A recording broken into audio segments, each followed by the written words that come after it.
You're listening to the Wartime Leadership Podcast. This week's guest, Andrew-Ryan Profaci. And now your host, Nathan Coy. All right, Andrew, did he get it right? Profaci. Yeah. Profaci. See, you got to put that hard-hittingness in there. Hey, I got to listen for the timing, all right? We're all good. I'm a drummer. I can only do a couple things at once. Ain't that the truth? Hey, listen, today, folks, we have a very, very interesting conversation. We've already been going back and forth a little bit on stuff.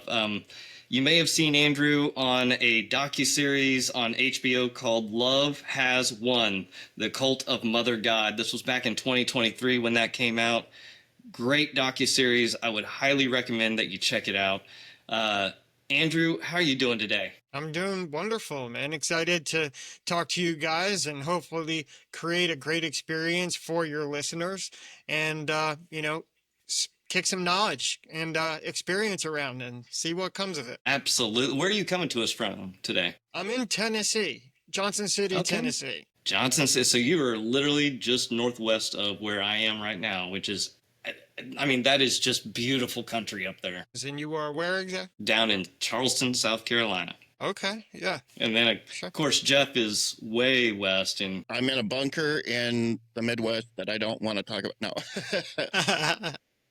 I'm by the Rockies. He is that type of guy, but not for long. We were stationed together. We know each other really, really well. So don't mind us if we banter back and forth just a little bit. Before we get going too far into this, we do still have our random questions we're going to throw out. So first one it brought up was, who has impacted you the most in life? Great question. I would say God, first off, and Amy Carlson, also known as Mother God of the Love Has Won cult. If we're talking about, impact, catalyst, causing changes, that would be my top two. Would be God first, of course, Jesus Christ, and then Amy Carlson, also known as Mother God of the Love Has Won cult. Yeah, and I'm sure we'll get into it because that's a huge aspect of your life that you talk about. There's several other things that have happened. Not going to do too much of a teaser for everyone. There's a lot more that has happened in your life outside of the cult, which I would love to talk to you about. Obviously, that's where we're going to go, but I could definitely see the impact that they have had on you. And I love your answer, God first, and then everything else. What do you think is your greatest strength? And I think it falls right in line with your show, my resilience. Both mind, body, and soul. Those are the three, big levels. And on all three of those levels, I think my resilience, my ability to meet challenges of all sorts, which we'll get into, and transform them into fuel, to growth, to knowledge. My humility hates to say it, but into wisdom, if you will. And, to use those experiences to find the silver lining so that I don't frame anything as a negative, that I can kind of turn everything into a positive. Yeah, that's what we're doing right now with our son, is we're trying to teach him to take the things that have happened to him in his life and to be able to transform them, which is, the exact same verbiage that we're using with him, to be able to transform it into fuel to be able to propel him on. So I love that answer. And I know the answer to this. Have you traveled to anywhere really, really cool? Yeah, I mean, I've been a lot of places. I've traveled the country when I was with the group Love Has Won, that would become Love Has Won. Traveled, to the Rockies. We traveled through all of the states you have to get to, including Utah, to Northern California. I've been in Florida. I've spent time. I mean, I've been to the Caribbean. I've been around a little bit. I haven't made it across the pond to Europe yet, but hopefully one day I'll make it there. We're gonna get you there. You gotta go. You gotta go. You've been everywhere here. That's good, and now you need to go elsewhere. Yeah, it's actually funny. You said what would become Love Has Won. You were actually behind some of those changes, Correct. which I think we're going to, because you actually have a background in marketing, correct? Yes, correct. Yeah. So definitely being able to see those changes happen.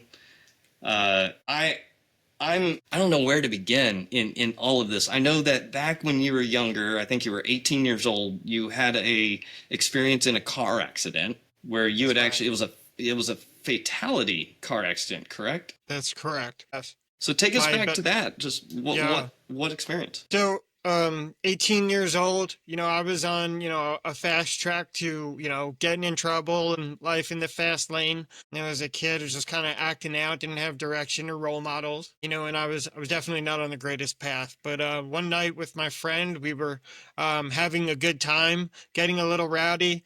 I remember the Giants were playing the Vikings, and this is October 28th, 2002. And we decided to go pick up a couple girls from a party. And them getting into the car was the last thing I remember. A little bit after 11 o'clock at night, my friend had a really hooked up um, Mitsubishi Eclipse, a GSX, with the big turbo in it. He had catback exhaust system, extra money under the hood. So I can only imagine that he was showing off to the girls once they got in the car, because there's a street that the development we picked him up on is along about 3/4 of a mile of a straightaway, and then it goes into a real hard S-turn. And he wasn't familiar with the area, didn't see that S-turn coming, probably picked up a lot of speed. I don't remember this part. Overcompensated on the S-turn, put us sideways, hit a tree about 70 miles an hour. He was a tall kid in that small car. Unfortunately, snapped his neck. He was gone instantly. The energy of the impact went from the tree through the door to my pelvis, exploded everything in my pelvis, collapsed the right lung. Car was absolutely crumpled. Two girls in the back seat, miraculously unharmed, all things considered. One had a broken ankle, and one had a cut above her eye from where the other girl's teeth had actually hit her. Wow. But the three of us, other than James, called him Jim, who unfortunately lost his life, the three of us were relatively unscathed considering the violence of the incident. And that planted the real first seeds for me, and feeling like there was a higher purpose to life, that I was saved. I walked away from something I shouldn't have. I literally didn't have a scratch on me other than my busted hip and the deflated lung. I mean, no blood, no scratches even, no bruises. And that planted the seed. But that was a tough one. Yeah, at 18, doctors put me on a ton of pain medication, just fed me Percocets like it was nobody's business, giving me dopamine hits every day for a year and a half. So, a lot of processing emotions didn't happen because my feeling centers were cut off. And I developed an addiction there as well. And that's essentially the beginning, the planting of the seed that would eventually lead to the path of spirituality that led me to the Love Has Won. So what was it? Did your mind just start wondering, kind of like, okay, so I just survived, and that is something very significant to be able to survive. I mean, a car accident at 70 miles an hour is no joke, but going sideways into a tree, the psychological damage that had to have been done as well with your friend sitting next to you. Yeah. Where did it take you? Like, where did your mind start going? Well, the mind is a funny thing. I was reportedly conscious for the entire incident, but I remember none of it. Um, my mind has taken the memory and wiped it, because for whatever reason, maybe it's just way too traumatic to remember having my dead friend laying on top of me for 90 minutes before they could cut us out of the car. So I've been spared, the horrific images. And I'm grateful for that, because I can't imagine what that would have looked like. Yeah. And I'm glad not to remember. So a bit of that trauma was kind of, I was saved from it in that way. But yeah, a lot of time spent wondering, why me? Um, you know, how did I make it through this? I mean, it was very common for my doctors, my nurses, to mention that they couldn't believe that I had walked, that God was on my side, that I was walking away from this. I mean, I was taken by helicopter to the trauma center for fear of massive internal bleeding. They just assumed something had to be really wrong. And when all it was some broken bones, it was just, I think it caught everybody by surprise. And, I didn't have too many answers. And I tried to do some soul searching. Um, at the same time, like I said, that was kind of cut short by the fact that doctors were prescribing me these super strong painkillers that were giving me dopamine hits 4 to 6 times a day. And I remember my dad had bought me a PlayStation because I obviously wasn't walking for a while. Huh. I just got lost in playing video games and kind of didn't process everything, and just kind of got lost in playing video games and taking the painkillers. That's what I remember afterwards. So for how long afterwards were you going through treatment? You said a year's worth of the dopamine hits, right? Yeah, like a year and a half of painkillers, every day. And then they pulled the script. Back in 2002, there was no Suboxone. Nobody ever warned me of what withdrawal was. I had no idea what it was until I experienced it for the first time. The doctor didn't, tell me about what I was getting into with these painkillers. That was definitely rough. I had, you know, at home physical therapy where a lady would show up. I remember her silver Volkswagen. I wanted to lock the door every time I saw it because she would put a ball between my knees and make me squeeze, and the pain was just so incredible that I didn't want to go through that. So yeah, a lot of physical therapy. They wanted me to, talk to somebody, see a therapist, but I didn't really want to talk to anybody. I felt like that was just not something I wanted to do. I understood what had happened. I didn't feel that talking about it was going to help me. Probably would have, looking back. Yeah. Nevertheless, yeah, it was. I started walking again after about 6 months, and I wasn't back to normal for at least a year and a half, I'd say, physically speaking. So you said that you had become addicted, right? Obviously, after a year and a half, you're going to have a dependency. Did you start to fill the void with anything Yeah, specific? yeah, absolutely. As soon as the doctor pulled the script, when they pulled the script, it was, kind of like knew the writing was on the wall that they weren't going to write the script forever. But, when he stopped writing it, it was just, there was very little weaning down. I remember they did go take me from like a 10 milligram to a 5 milligram, and then it was just an abrupt stop. And, I don't remember how exactly, but I had found a connection through the street and started buying them on the street because the withdrawal was so intense. It was something I wasn't ready to face. And I got locked in this cycle of, looking for painkillers on the street so that I could avoid the withdrawal. And, that was definitely a difficult road. And, yeah, I spent a good amount of time, just running from the withdrawal, which is obviously on your heels every Yep. day as the Yep. medicine wears off. Pharmaceuticals are probably worse than regular straight drugs to get off of, especially just from anything, from antidepressants to opiates and stuff like that. So yeah, I feel you, man. I don't know why they would give an 18-year-old kid, the painkillers like that, looking back on it. And, I'm not one to pass around blame. I take responsibility and accountability. But at the same time, like, really, they could have given me so many different medications to help with pain. There was absolutely no reason that they needed to introduce me to opiates because I had never taken opiates before then, and it created, even up to this point in my life with the cancer, I'm 40 years old now, it had created problems for the rest of my life.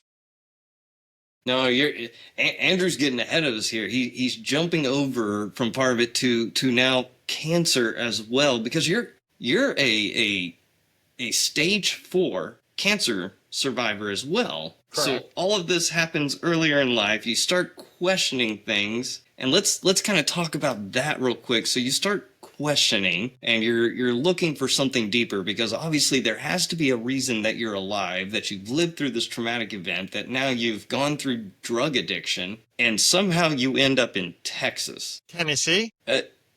I thought you ended up in Texas with the cult. Oh, with the cult. No, so the cult was in Colorado. Oh, okay. Originally in Colorado. Amy herself was from Texas. Okay, there we go. That's right. Yeah, Amy was from Texas, but at the time I joined them, they were actually in the middle of the Colorado Rockies, in the middle of nowhere, about 5 hours south of Denver. Yeah, I had gotten onto this path of spirituality when I finally,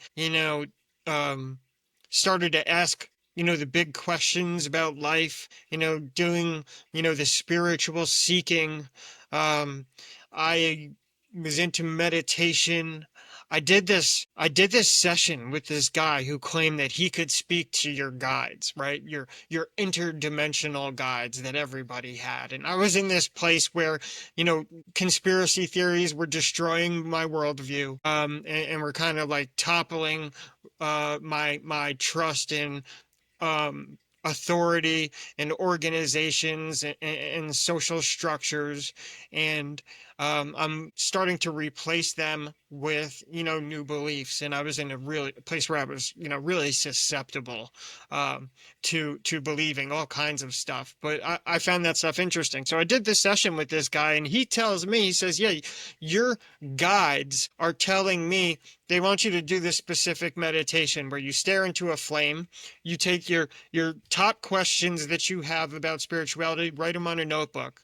And then I want you to take that notebook, put it on the table, stare into a flame for 5 minutes. I mean, as hard as you can without blinking until you can see the aura. As soon as you can see the aura of the flame, I want you to close your eyes and think of your questions. Okay, whatever.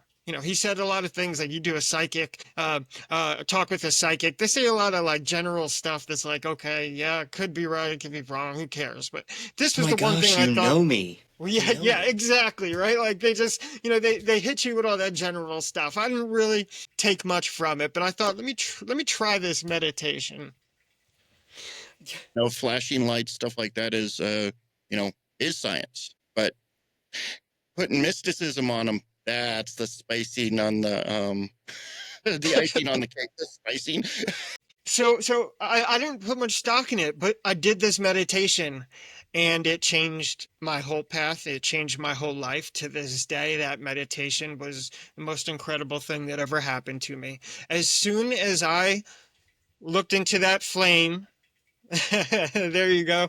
As soon as I looked into that flame and closed my eyes, all of a sudden it was like I was looked just as clear as I'm looking at the screen in front of me. My eyes were closed. I'm looking at a woman sitting in a hospital gown in a wheelchair with her feet up on the stirrups. I can't see her head, just the neck down. She's pregnant, and not audibly, but the words popped into my head that said, and let me say this, my first question was like, why am I on this spiritual path? What does it all mean? And I see the image of this pregnant woman in a wheelchair, and the words pop into my head say, this is the pre-birth process. Do you understand? And it snapped me out of my meditation. I'm like, whoa, okay. Like I've never seen an image like that before, and those words definitely, like I didn't think that myself. Like that, this is really strange. Like what? Yeah. Maybe this guy was onto something. Next thing I know, I hear audibly, Andrew, can you hear me? A woman's voice. I turned around in my room and I'm looking left, I'm looking right. I lived alone. There was absolutely nobody there. I say, yes, I can hear you. What do you want? Nothing. Silence. Never heard another word ever again. And those two experiences, it was like I was given a peek behind the veil. And um, in that moment, it was like if there was any of my worldview that hadn't crashed it at that point, it all came crashing down right there. Because I'm looking at this like this isn't supposed to be possible. And if this is possible, what else is true. And Yeah. that's really what opened me up and in some ways made me susceptible to getting pulled into a high control group like Love Has Won. And I joined for the right reasons. And I feel that these experiences led me there, but not for the reasons I thought. Yeah. And so you I think we often wonder, like, how does somebody so smart get pulled into this concept of a cult? Like, how, you know, and I think we see a growing trend in what cults do. I mean, we see sex and we see drugs, right? Like, those are the gimmies. People who aren't feeling loved will come and experience love, and those who have done drugs before will start to elevate. Because when you got there to the place, you were given, you said, like an amount of shrooms that nobody should ingest. Yeah, an incredible amount that no human being should ever take. That was if we're skipping ahead a little bit, a few months after I had joined, after I thought I'd be a guy in the background just helping with the websites. I remember I walked in and the first thing I thought was, oh man, I made a huge mistake because the place was disheveled. It was an absolute mess. You expect to join these spiritual people that you look up to, the house would be, crystal clean, like, an extension of their mind, right? Like you walk into somebody's house and it's cluttered, you think, okay, there's something not right completely in their head, and so I'm looking at this house cluttered, nobody's clean, dust, cigarette ashes everywhere, dishes piled up in the sink. Amy was out of it. She had been drinking and tripping on shrooms for 36 hours. She couldn't speak. She was incoherent. If it wasn't for Michael holding her in her chair, she literally would have just fallen out. That was the first thing I saw when I walked in the room and joined that team. Fast forward 2 months later to this moment with taking the shrooms. Amy had told me that I was supposed to be, she claimed she was Mother God, right? She thought she was the mother of creation. And she told me that I was supposed to be the Father God to her Mother God. And I didn't know what that really meant. And part of me obviously was like calling BS the whole time. And part of me was like, well, maybe there's stuff here that you don't understand. Um, so I was kind of open, but doubtful. She wanted me to take these mushrooms because she thought it would grease the skids and make it possible for this consciousness to like download into my body. And she made a huge deal about it, put it out on the websites, Father God is coming, huge moment for all of Earth and humanity. The team members are there physically sitting in the room. One of them's taking notes. Everybody's tripping. I black out after taking those mushrooms for a good half hour, 40 minutes. And the first thing I remember is opening my eyes, laying down on the bed, and Amy is hovering over me, watching me with such anticipation. And this is how I know she was a true believer, because she was like really looking to see if I was turning into Father God. And I remember looking up and I started laughing uncontrollably because I thought to myself, uh-oh, still Andrew. I screwed that one up. And I'm thinking to myself, like, oh, well, how do I handle this? And I kind of didn't tell them that. I just kind of played it off. And she was great at making excuses, and, because she had to be. Obviously, when you make these wild claims, you become very adept at explaining yourself out of a tight corner. And, oh, yeah, Father God is coming, he's here, but he's still in the process of downloading into Andrew, so it's an ongoing process. And that's kind of how she just kind of, swept it off to the side and kept going. She Well, had become like you a don't want to lose master with control. this. It's Yeah, all out of control. she could weave the logic and do mental Uh-huh. gymnastics like I had never seen. That's how smart people get involved, get duped, because these people are master manipulators, and they will cheat. The best thing about it is you can take a fact and just twist it, and you're like, I believe that. And once your gut, when you were talking about when you first got there, you have a good gut. Listen to your gut, Andrew. Yeah, yeah, yeah. And I spent weeks doing my best to bury it because she had been gaslighting me Of about course. stuff that was going on, and had me doing my best to try and bury my intuition because I was having these feelings and I was questioning her, and she's looking me in my eyes. No, no, no.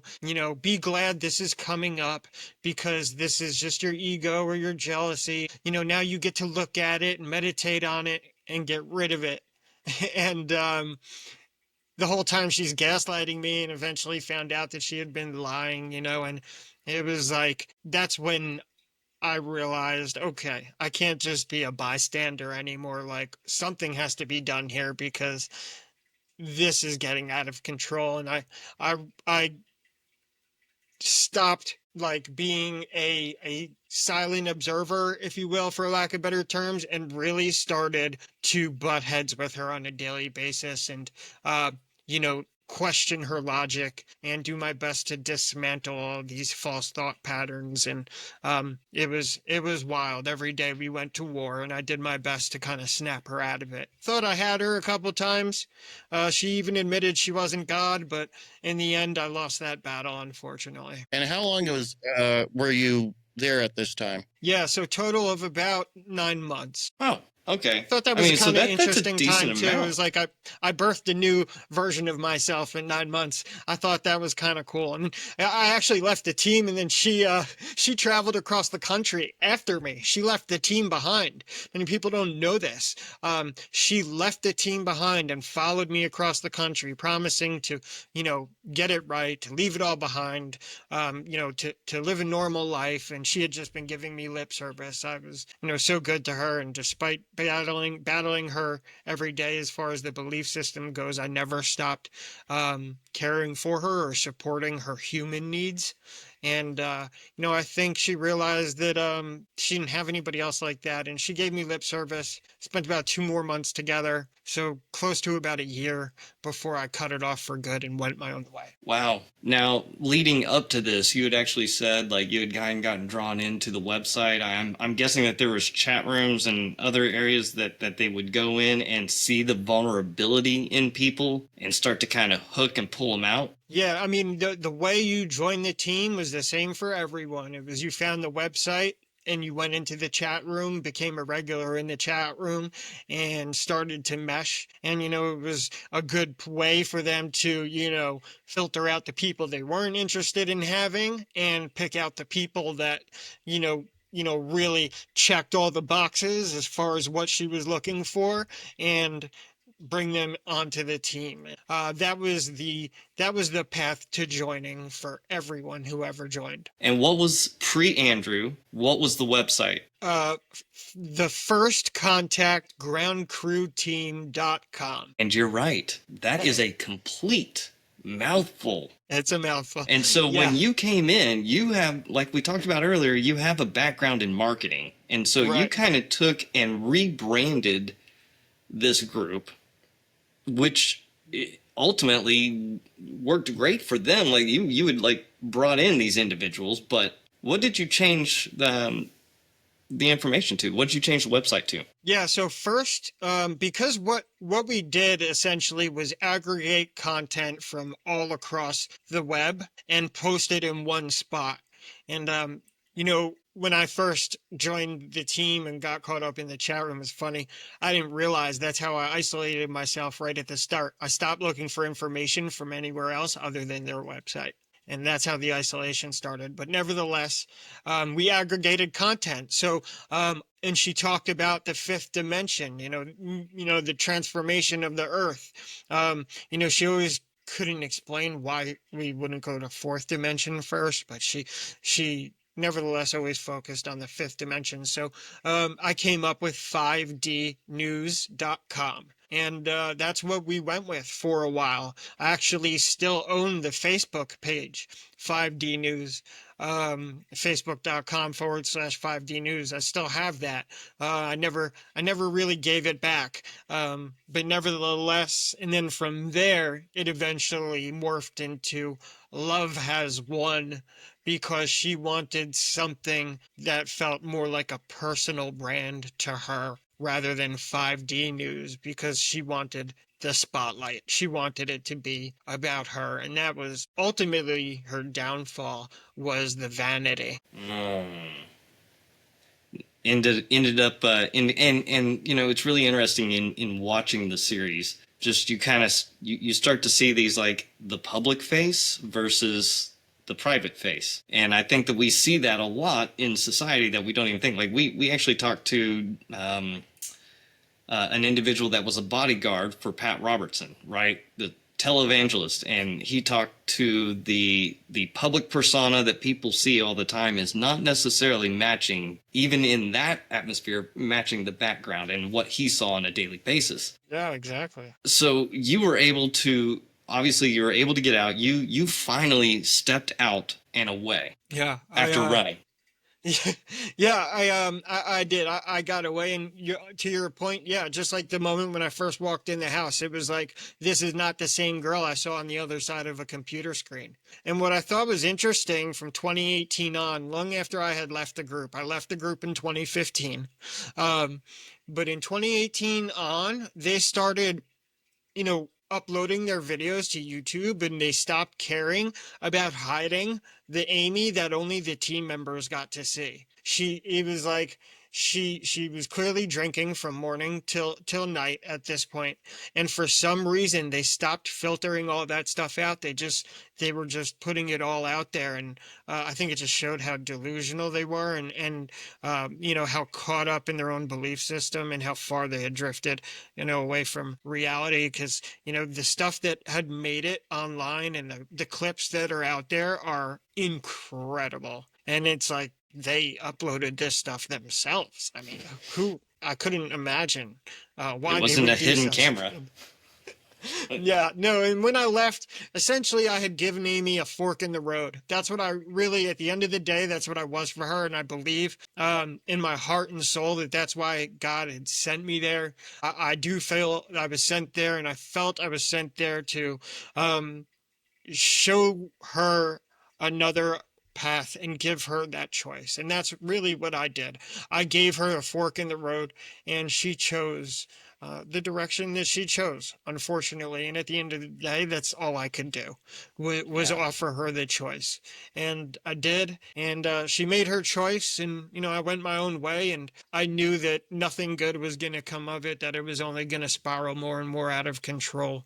And unfortunately, it seemed by the time she passed, there was nobody around her who really actually cared about the human being that was there. They only cared about this mother god persona. She had even asked for medical attention and to go to a doctor at the end, and her own people told her, no, we're not taking you to a doctor. Wow. Wow. So Yeah. how did money play into this? Because I know that Michael, or AKA Archangel Michael, Yeah. as he, I guess, was deemed, Right. really kind of focused a lot more on the money side of stuff, and so there was the money aspect as well. Michael was actually the hidden hand in this group and in controlling Amy. When I was battling Amy and battling this belief system and doing my best to deconstruct all of the thought patterns and the beliefs that she created and espoused, it was him that I was battling in a proxy war with her caught in the middle. And he wouldn't battle me, just intellectually, calmly. He wouldn't battle me one on one. He would always leave me to battle with Amy and then pull her aside when no one's looking and kind of ground her. Don't listen to Andrew, your mother God. Don't listen to him. He's trying to ruin everything and break up everything that we're doing here. He wants to destroy it all.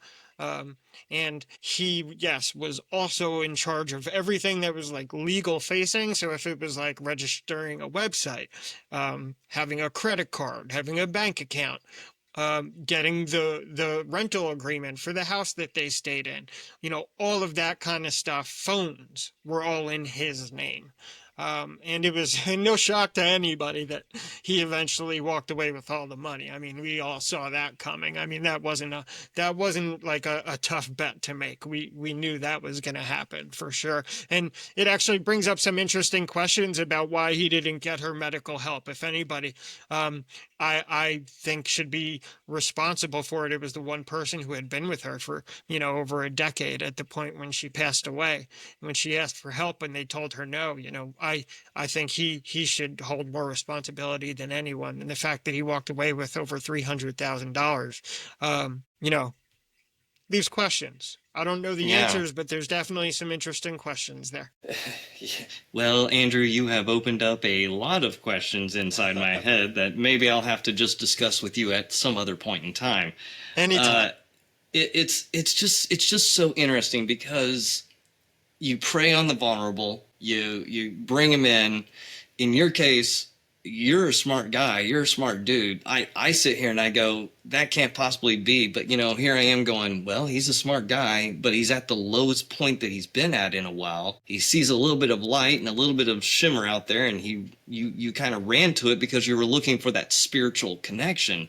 So then I'm going to ask you this: after all of this is said and done, after all of this, all that you've been through with the cult, with that, and we'll get into the cancer here in a little bit, but how do you define spiritual resilience? That's a great question. For me, it's not just, about being tough. It's really, for me, spiritual resilience is finding a balance between faith and action. And I don't think you have resilience without both of those things.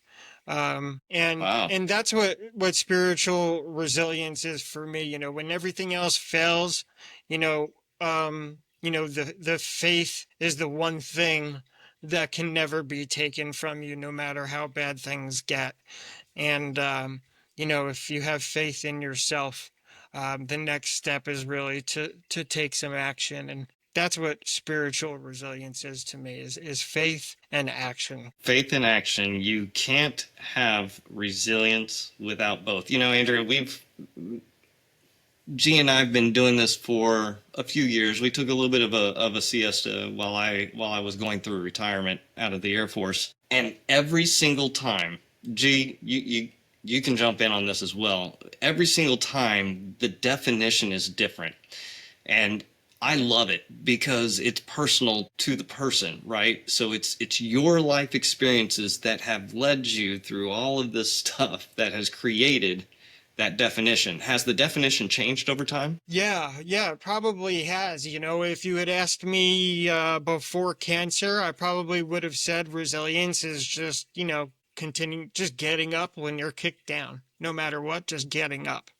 But now I see a little bit more clearly, and I feel that my faith takes in myself and God and my purpose, takes precedence. And obviously, having the courage to put action in there, that's what resilience is. Otherwise, without the action, you kind of just stay stuck. Wow. Courage to put action. Yeah, G. Oh, that's good. I see you over there either taking notes. I'm still monitoring things and whatnot on my board. Hey, listen, do you agree, Jeff, that we see this transition over these years of just the different definitions that have come from people and the actions of life that have played into them? Yeah, well, with almost 100 people, 100 shows, we've gotten almost 100 different answers. Everyone has had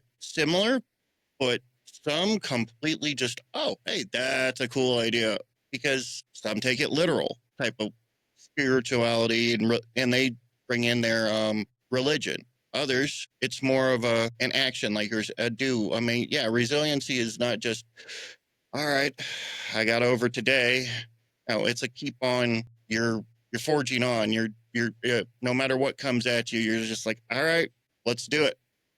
Action. I like it. I agree with that. And for me personally, I had found that, the way I would say it is, if you have belief without action, like I said, you stay stuck. And for me personally, that I feel like if I have action without belief, without purpose, I'll just burn out. And, having that belief, having that purpose and that faith is what drives me to something meaningful. And I feel that true resilience for me lives at the intersection of both, the action and the faith.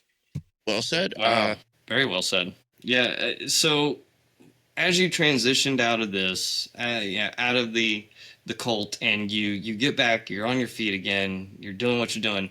How did you? Let's bring cancer into this. How did all of a sudden going through all of these things, and then all of a sudden you find out that you have cancer? I mean, it never ends. Um, I've been tested in a lot of ways. That's for sure. Um, I was in the best shape of my life too. I was in the gym. I was up at 4:30 every day. I was in a great groove. I was up at 4:30 every day. I was in the gym by 5:45. Finished with a full workout and leaving by 7:30, and showered and in work by 9 with a full work. I mean, it was in great shape. I started getting pain in my legs. I thought I had a bad leg day one day. I stopped, and obviously I had these injuries from the car accidents. So getting pain in my legs or like injuries in my hips, like that was nothing new. Excuse me. Yeah. That is nothing new. Um, and the pain actually got worse and worse over days and turned into weeks, and that wasn't normal. Usually I would get pain for a few days and then it'd go away, but this kept getting worse, and weeks turned into a couple months, and then I stopped sleeping. The pain was so bad, so I started seeing an orthopedist. They did an X-ray, I believe, and didn't see anything. And, they think I'm probably just hunting for pills. They can't figure out what's wrong. Giving me physical therapy is making things worse. And I'm thinking to myself, maybe pinched nerve. I don't know. That's probably what's wrong with me. And it wasn't until one night, the pain was so bad. It was 2 o'clock in the morning. I literally couldn't stand. My legs were on fire. I had spent the last 2 months wrapped in a heating pad and with one of those electrical TENS units. I would use them all day, every day for weeks. But now my legs were burning. So I got in the car. I drove myself to the emergency room. I remember parking my car and looking all the way at the desk inside the door, wondering how I was going to make it to that desk because I was in so much pain. I was literally going to crawl from the parking lot inside. And I made it to the desk. I'm sweating, and I said to the lady, I could hardly breathe. I said, I don't know what's wrong with me, but I'm in the most terrible pain in my legs that I have ever felt. Something is really wrong. I have no idea what it is. And she said, okay, sit down. They came out pretty quick for me and did a CT scan. And I was sitting in the room. Girl comes in with somebody with her. And that's when I knew this was going to be bad news. I knew it was something bad because I had a feeling, reading the situation. And she says, Andrew, I'm sorry, but I have really, really bad news for you. You have a late and aggressive form of cancer. And it just, I didn't see that coming at all. Total shock. And that's how I found out. That was December of 2022. And yeah, it began a tough fight. And, it didn't even really hit me until, almost a year later, after the first round of chemo didn't work and the cancer came back. That's when I really started thinking, oh man, I might die. Like I might not. I'm 39 years old at the moment. Like I might not even live through this. It didn't even hit me right away. When I had to tell family members that I had cancer, I was crying and I got really emotional because I didn't want to tell people such bad news. But other than that, it never really hit me. I just went into fight or flight mode, and I'm a fighter. I was like, tell me where to show up. I'm not doing any research. Don't anybody do research and come tell me what my odds are. I don't want to know. I am in a fight. I'm going to win, period. That's it. That's all. That's it. And Yeah, I haven't gone through it, but people, my young or middle son, was diagnosed with an aggressive tumor when he was 4. Yeah, and telling people, and it's been, well, let's see, that was 2012. It's still, it affects him. He's wheelchair and all that stuff, but still here, fighter.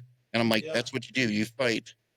And the most annoying that you can get this when people do send you, hey, take this lemon and put it in here, and you're like, just shut up. You're we're going to one of the best neurosurgeons in the world, and you're giving me old home remedies and saying it's God's will, and you're like, that's not what you tell a person doing this, right? Yeah, you get a really interesting view of all that kind of stuff that comes for you, and last thing I wanted to be was consoled in those Mm. moments.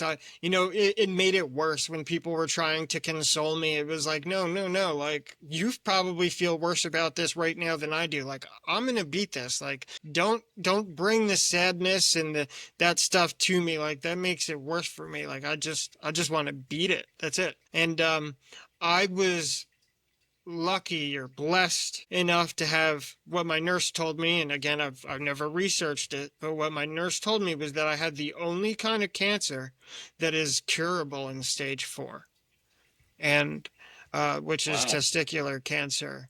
And after lots of chemo, I've done 6, 7, 8 surgeries, 3 of which were big surgeries. I 20 months, not in remission, but cancer free. I'm considered cured, and it Wow. can come back. It can come back. I do what I can to eat healthy. I pray.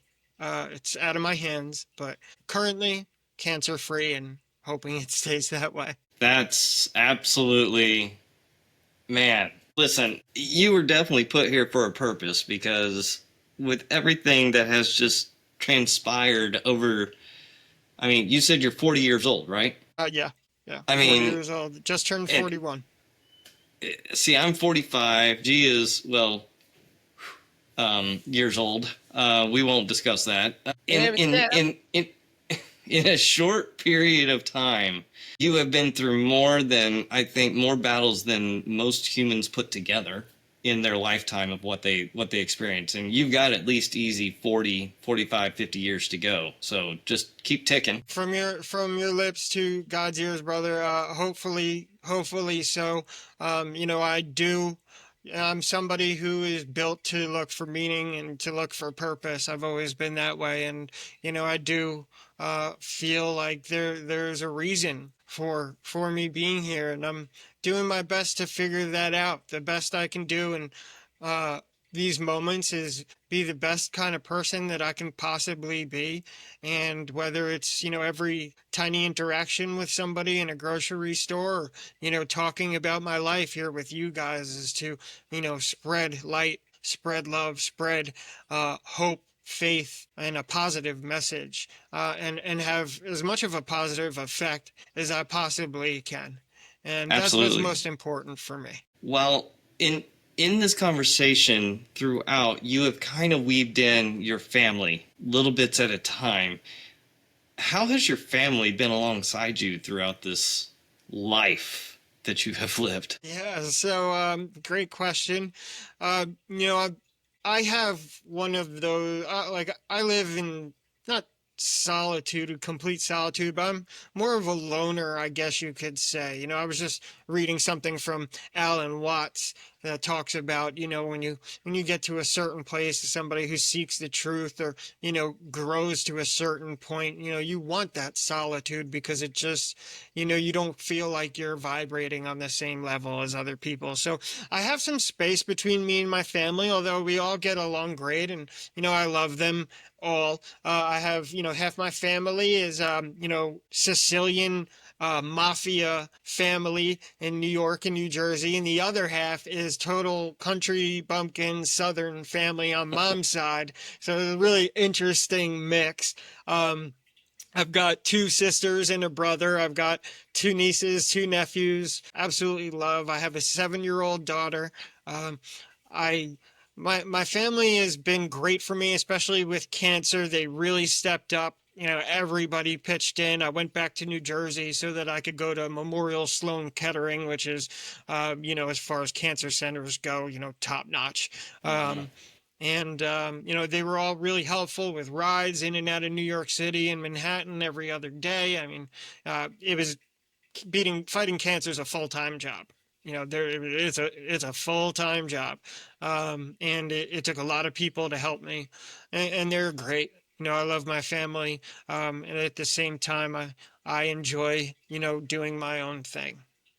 So wait, should we talk a little bit about the mafia? Because you kind of threw that in very quickly, like boop, and then came right Sure. back out. Yeah, it's an interesting part of my story that I don't get to talk about very much. Yeah, sure. Um, so the Godfather movies, I'm sure you guys are familiar. Um, Vito Corleone, the main character, is actually modeled after my great uncle, Joe Profaci, the olive oil king.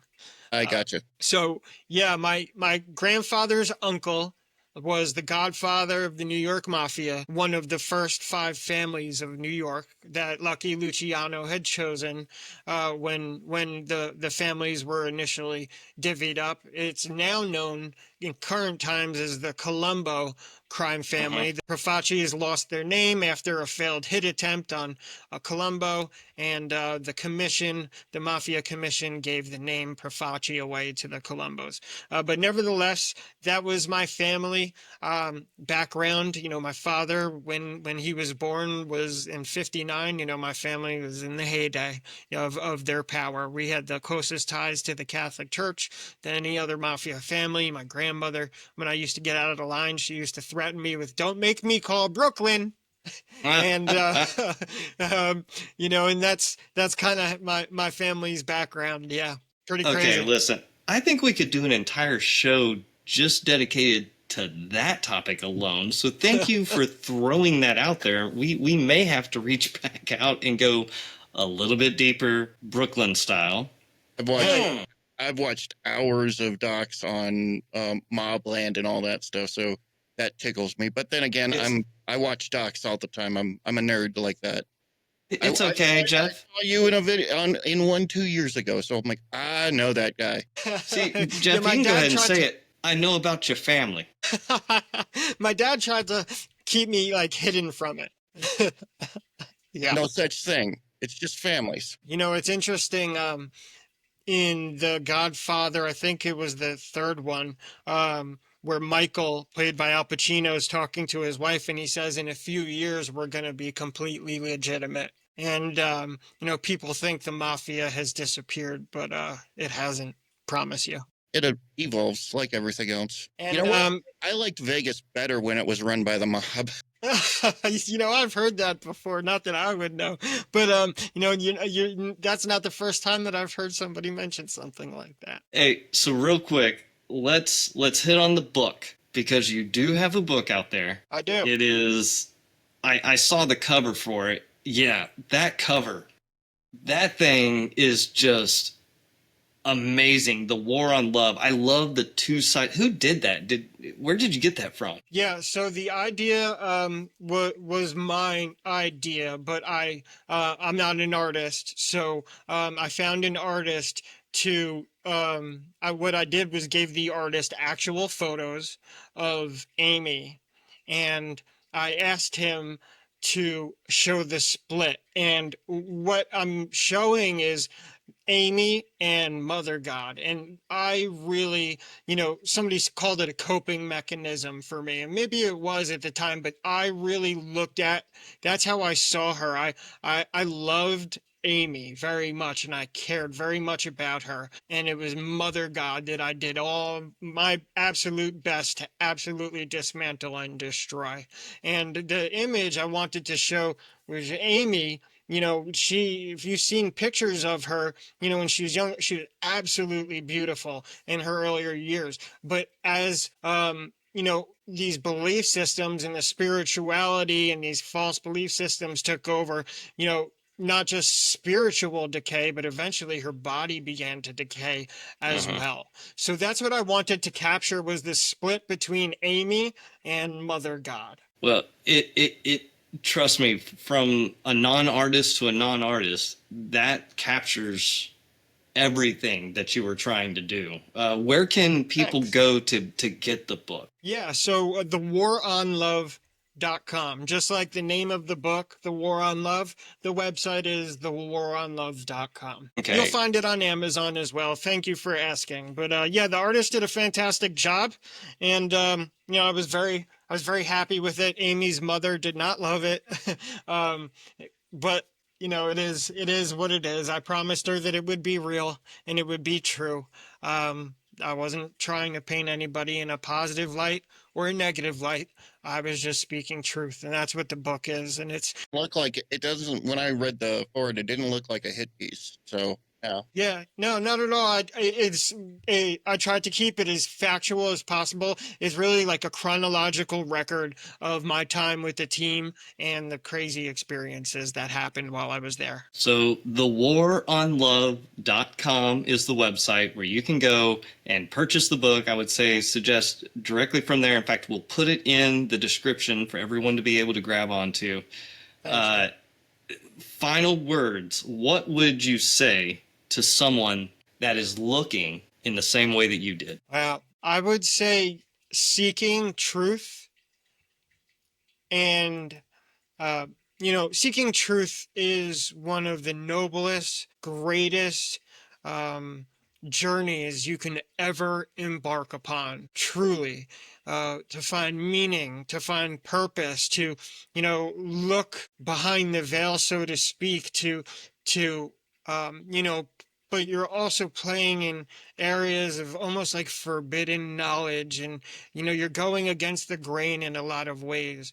So if I could give somebody a shortcut, it would be to, keep your discernment and your gut, your intuition, should always be something that you listen to.